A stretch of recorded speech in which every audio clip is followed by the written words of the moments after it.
I really liked, I was really had a great deal of respect and sort of awe of orchestra directors, just because of their physical control over this art form.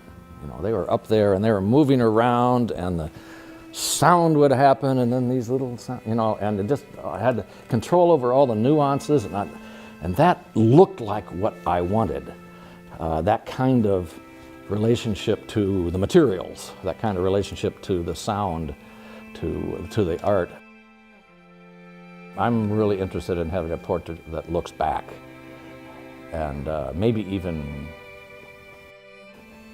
creates a challenge, maybe, or a confrontation,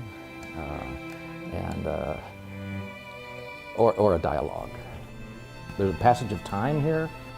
2, 3, 4, 5. Most conventional photographs, that 9.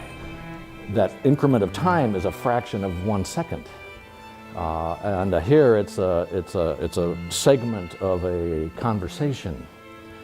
When I'm doing torso and arms and hands, this is, you know, collecting the parts to create these shapes and follow these lines, and it's all very sort of formal thinking. You know, how is this going to come together later?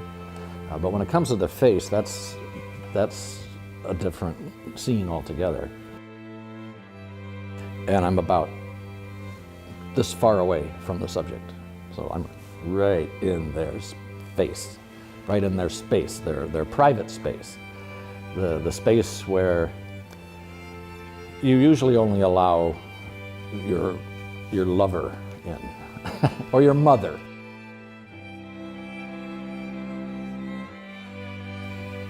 I sort of think of myself as a visionary, but I think a better word would be dreamer. I'm a dreamer.